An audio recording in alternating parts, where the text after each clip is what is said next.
තුලාවක් මත ජල බීකරයක් තබලා තියෙනවා. තුලාවේ පාඨාංකය පෙන්වන්නේ 0.82 කිලෝග්‍රෑම්. ඊට පස්සේදී මේ ජල බීකරය තුලට ඇඟිල්ලක් ඇතුළු කරනවා. අපෙන් අහනවා තුලාවේ නව පාඨාංකය. මෙතෙන්දී ජල බීකරය තුලට ඇඟිල්ල ඇතුළු කරද්දී ජල බීකරය තුලට ඇඟිල්ල ඇතුළු කරද්දී එමගින් යම් ජල ප්‍රමාණයක් විස්ථාපනය වෙනවා. ඒ කියන්නේ ඒ විස්ථාපනය වන තරල පරිමාවේ බරට සමාන උඩුකුරු තෙරපුම් බලයක් ඇඟිල්ල මත ක්‍රියාත්මක වෙනවා.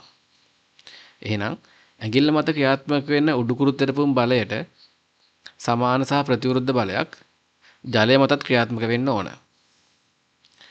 ජලය මත ඒ විදිහට පහළට බලයක් ක්‍රියාත්මක වෙද්දී තුලාවේ පාඨාංකයත් වැඩි වෙන්න ඕන උඩුකුරු තෙරපුමට සමාන ප්‍රමාණයකින්.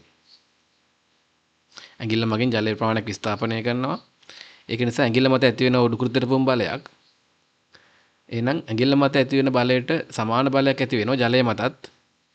ඒක නිසා තුලාවේ පාඨාංකය වැඩි වෙන්න ඕන උඩුකුරු තෙරපුම් බලයට සමාන ප්‍රමාණයකින්.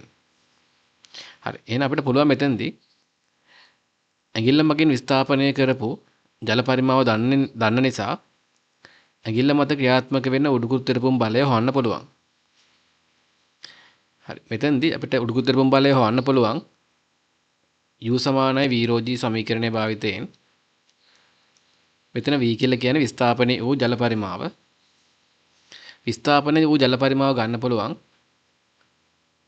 හරස්කඩ වර්ගඵලය වැඩි කිරීම උස මගින්.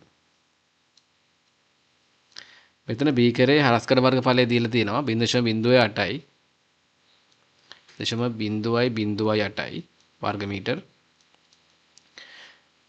ජලය ඉහළට ගිය ප්‍රමාණය 0.01 මීටර. එහෙනම් h කියන්නේ 0.01 මීටර. ρg කියන්නේ 10 3ක් g කියන්නේ 10ක්. හරි. මෙතනින් එන උඩුකුරු තෙරපුම් බලය 0.08 නිව්ටන්. හරි. එහෙනම් මෙන්න මේ 0.08 නිව්ටන් බලයක් ඇඟිල්ල මත ක්‍රියාත්මක වෙනවා. එහෙනම් ඊට සමාන බලයක් ජලය මතත් පහළට ක්‍රියාත්මක වෙන්න ඕන. එහෙනම් තුලාවේ නව පාඨාංකය වෙන්නේ තුලාවේ කලින් තියෙන පාඨාංකය. ඒ කියන්නේ ජල බීකරයේ බර ඒකට එකතු වෙන්න ඕන උඩුකුරු තෙරපුම් බලය. එතකොට තුලාවේ දැන් තියෙන පාඨාංකය 0.82 කිලෝග්‍රෑම්. ඒ කියන්නේ 8.2 නිව්ටන්. මේකට එකතු වෙන්න ඕන උඩුකුරු තෙරපුම් බලය. හරි. මෙතන ලැබෙනවා 8.28 නිව්ටන්.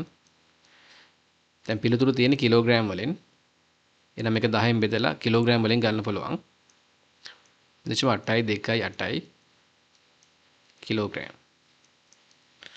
හරි. එහෙනම් තුලාවේ නව පාඨාංකය වෙන්නේ 0.828 කිලෝග්‍රෑම්. නිවැරදි පිළිතුර වෙන්නේ 4 වෙනි පිළිතුර.